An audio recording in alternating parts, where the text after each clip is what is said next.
quel homme n'aimerait pas changer? Quel homme n'aimerait pas évoluer? Devenir demain plus que ce que tu es aujourd'hui, avoir demain plus que ce que tu as aujourd'hui. Parce que bien évidemment, on a parce qu'on devient. Tout autant que nous sommes, nous avons envie de nous améliorer. Nous avons envie d'avancer, d'évoluer. Mais il y a parfois dans nos vies des éléments qui nous bloquent, qui nous empêchent d'avancer. Souvent, nous n'en sommes pas conscients parce que nous le vivons de façon automatique, car cela pourrait faire partie de notre éducation ou de plein d'autres facteurs. Mais souvent, par contre, nous en sommes conscients. Mais il est difficile pour nous d'avoir un impact sur ces éléments-là. Nous allons voir aujourd'hui 3 éléments qui t'empêchent d'évoluer, 3 éléments qui t'empêchent d'avancer.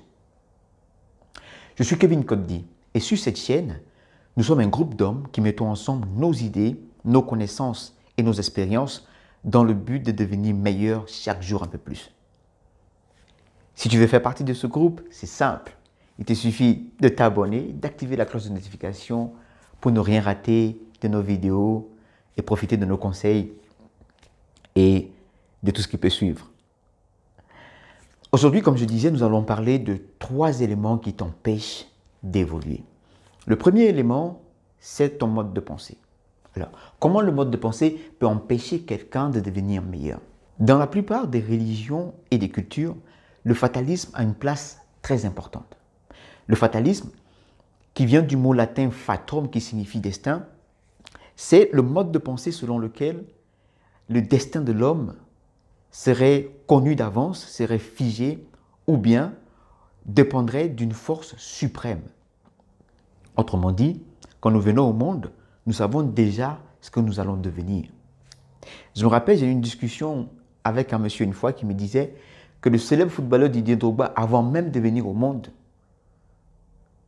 était déjà, on savait, c'était prédestiné qu'il allait être ce qu'il est aujourd'hui. Autrement dit, tous les efforts, les sacrifices, les choix difficiles et tout ce que Didier Drogba a pu faire sont inutiles parce que de toute façon, il serait devenu l'homme célèbre qui a accompli de grandes choses qu'il est aujourd'hui, ce qui n'est pas vrai. Il est important de se départir de ce mode de pensée parce que il est évident, il est certain que la vie d'un homme, le devenir d'un homme, la trajectoire de la vie d'un homme dépend des actions qu'il met en place aujourd'hui. Comment changer ce mode de pensée? Comment changer, comment impacter votre mode de pensée et le changer? 2 choses. La première des choses, il faut l'identifier. Il faut identifier votre mode de pensée. Comment est-ce que vous pensez? Il faut avoir le courage de l'identifier, de le connaître. Il faut le connaître pourquoi? Il y a des gens qui ne savent pas leur mode de pensée. Ils vivent de façon automatique et ils ne savent pas que leur vie, leur manière d'agir est influencée par tel ou tel mode de pensée. C'est pourquoi il est important de l'identifier. Une fois que vous l'aurez identifié, il va falloir maintenant le comparer à d'autres modes de pensée et voir là où il y a un problème pour vous, là où il y a un problème, là où votre mode de pensée peut vous freiner. Pour être plus clair, je vais vous donner mon exemple. Je suis chrétien, je suis né d'une famille chrétienne. À un certain moment de ma vie, il m'a fallu connaître, identifier et comprendre mon mode de pensée. Pourquoi je réagissais d'une manière et pas d'une autre. Une fois que j'ai compris mon mode de pensée et j'ai essayé de comprendre mieux ma religion et ma famille, qui sont les 2 points qui ont un gros impact sur ce que je suis aujourd'hui, j'ai décidé de comparer mon mode de pensée à d'autres modes de pensée. Tu peux faire cela par la lecture, par l'étude de la philosophie, mais aussi et surtout en rencontrant des gens qui ont un mode de pensée différent du tien. Et c'est ce que j'ai fait. En plus de mes lectures, en plus de la philosophie, qui est une discipline que je respecte aujourd'hui et que les gens de plus en plus, que les gens ont perverti à l'école, qui n'est pas du tout ce qu'on nous fait croire. Donc en plus de la lecture de la philosophie, j'ai comparé mon mode de pensée à d'autres personnes, à d'autres modes de pensée.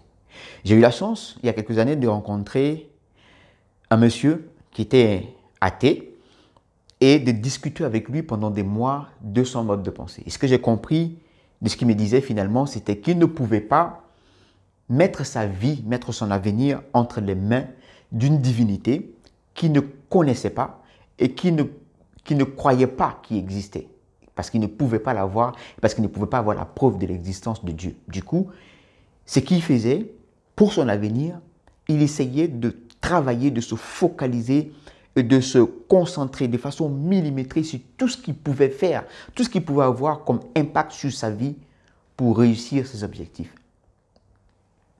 J'ai moi-même pas changé de religion, je n'ai pas renié ma foi, je suis toujours chrétien, mais j'ai pu, en faisant le tour de ces modes de pensée, me forger une certaine mentalité et avoir une certaine philosophie qui me permettra, moi, d'atteindre mes objectifs. Et aujourd'hui, ma philosophie est la suivante.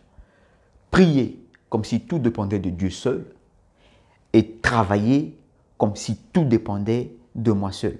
J'ai pu garder ma foi, j'ai pu garder ma religion et en même temps faire le tour et prendre, embrasser ce qui me permettrait, moi, d'atteindre mes objectifs. Il ne s'agit pas ici de renier sa religion, de renier sa foi ou de renier là d'où l'on vient. Non, pas du tout. Il s'agit de voir les faiblesses de son mode de pensée et d'essayer de le combler en fonction des objectifs que l'on veut atteindre, tout simplement. Le deuxième élément qui t'empêche d'évoluer, c'est l'influence des autres. L'influence des autres chez les hommes, c'est la catastrophe. Il a été prouvé que l'homme est le plus influencé par ses amis, par ses collègues, autrement dit, par ses pairs. Une étude l'a prouvé, une étude canadienne. En fait, qu'est-ce qui s'est passé? Au Canada, il est arrivé que le gouvernement canadien a remarqué que les hommes commençaient à avoir une espérance de vie très courte. Ils commençaient de plus en plus à s'adonner à l'alcool et à la drogue. Ils commençaient à faire des accidents, ils commençaient à se suicider. Alors le gouvernement canadien a décidé de trouver par une étude le moyen le plus efficace d'amener les hommes à changer de vie et à prendre plus soin d'eux afin de changer leur vie, afin de régler tous ces problèmes-là. Cette étude-là a été menée par le docteur psychologue Jani Houlet.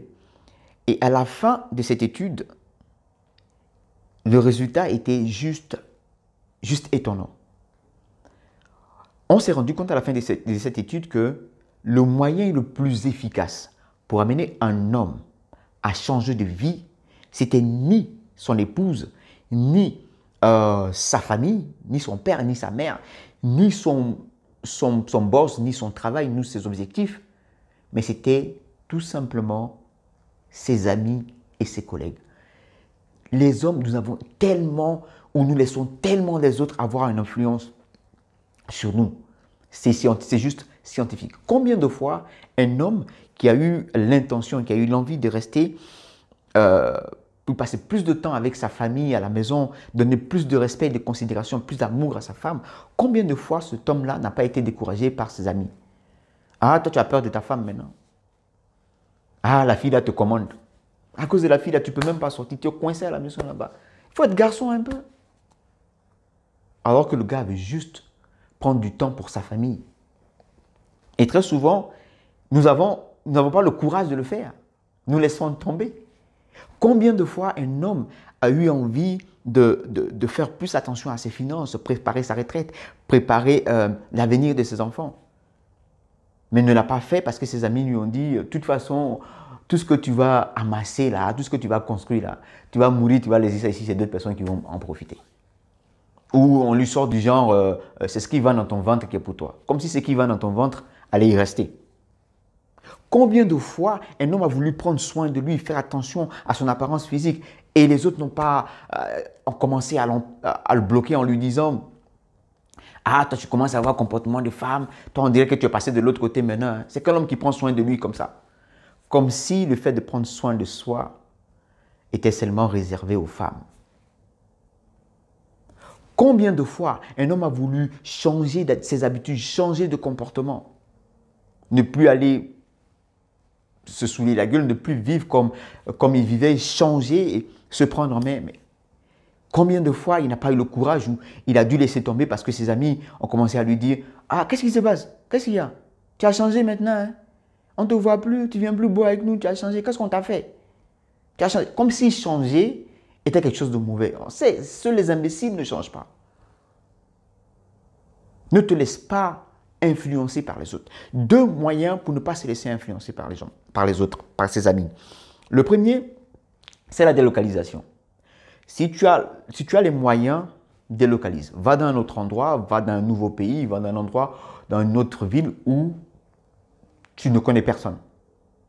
Moi, j'ai eu la chance, mais de façon accidentelle, bien sûr, ce n'était pas une décision personnelle, mais j'ai eu la chance de délocaliser à un moment très important de ma vie. J'étais en Afrique et j'ai dû venir à Dubaï. Et je me suis rendu compte du temps que j'ai pu avoir. Je me suis rendu compte de tout ce que je pouvais faire. Et j'en ai vraiment profité. Et le fait d'être seul, le fait de ne plus avoir certaines habitudes qui me perdaient le temps, m'a permis d'accomplir beaucoup de choses, de changer plein de choses dans ma vie. Donc, si tu as les moyens de délocaliser, fais-le. Si tu n'as pas les moyens de délocaliser, il y a la deuxième solution qui, pour moi, est la meilleure. Parce que même si tu délocalises, tu en auras besoin. C'est avoir du caractère. Il te faut avoir du caractère. C'est ta vie. C'est ta vie. Tu ne vas pas laisser des gens décider pour ta vie. Il faut avoir du caractère, il faut avoir le courage de prendre tes décisions, de dire voilà désormais ce que je veux faire, voilà désormais ce que je veux devenir et le faire comprendre aux gens qui sont autour de toi. Ceux qui peuvent t'aider dans ta démarche, qu'ils le fassent. Ceux qui ne peuvent pas t'aider, qu'ils ne le fassent pas, mais qu'ils te laissent tranquille. Et aie le courage de façon polie, de façon frontale, de dire aux gens ce que tu veux faire et que désormais, tu ne feras plus les choses d'une certaine manière. Il faut avoir le courage de le dire parce qu'au final, c'est ta vie. Et personne d'autre ne sera heureux quand tu vas la réussir plus que toi. Personne d'autre ne sera plus malheureux que toi quand tu vas la rater. Fixe-toi tes objectifs et aie le courage de faire ce qu'il faut faire pour y arriver. Troisième élément qui nous empêche d'évoluer, trois éléments qui nous empêchent de devenir meilleurs, ce sont nos habitudes. J'ai rencontré beaucoup de personnes qui ont cette envie de changer, cette envie de transformer leur vie, qui en ont même souvent les moyens, mais qui sont rattrapés chaque fois par leurs habitudes, comme on le dit, chasse le naturel et il revient au galop. Il faut essayer de changer les habitudes que nous pensons être en contradiction ou qui vont à l'encontre de nos objectifs. Je ne peux pas, par exemple, vouloir être un champion, être un footballeur professionnel, alors que je ne veux pas changer mon habitude d'aller au maquis tout le temps. Ce n'est pas possible. Il y a certaines choses, certaines de nos habitudes qui sont contraires aux objectifs que nous nous fixons. Et il faut avoir le courage de changer ces habitudes. Alors, comment changer des habitudes qui ont du mal à nous lâcher les baskets? Trois éléments. Le pourquoi, le comment et le quand. Je répète, le pourquoi, le comment et le quand. Le pourquoi, qu'est-ce que ça veut dire? Le pourquoi, c'est ta motivation. Pourquoi est-ce que tu veux changer cette habitude? Pourquoi c'est important? Plus notre motivation est grande, plus nous n'allons pas faiblir devant notre décision. Je donne un exemple clair. Si je pose une planche par terre et que je te demande de marcher sur cette planche pour, disons, 20 €, ça te fait rire, tu vas juste marcher sur la planche, sans problème. Si je prends la même planche, que je la pose entre deux étages, entre deux tours, disons 2 tours de 50 étages, et que je te demande de marcher sur cette planche pour 20 €, tu vas me dire, mais ça ne va pas ou quoi? Qu'est-ce que tu me demandes là? Troisième essai, si je garde cette planche entre ces 2 tours de 50 étages, et que je te demande, et que tu dois sauver quelqu'un qui est proche de toi, qui est dans le feu, en traversant cette planche, tu vas le faire facile, sans même penser à l'argent que je t'ai promis. Ce que tu arrives à faire, la détermination que tu as dépend de pourquoi tu le fais. Alors, plus ton pourquoi sera fort, plus tu auras la force d'atteindre tes objectifs. Deuxièmement, le comment. Le comment, c'est tout simplement le moyen que tu vas utiliser pour remplacer la mauvaise habitude que tu as ou pour régler ton problème. Comment est-ce que tu comptes le faire? Si on prend l'exemple de quelqu'un qui veut passer plus de temps avec son épouse, qui veut passer plus de temps en famille, son pourquoi sera peut-être, disons, j'aime mon épouse, j'aime ma femme.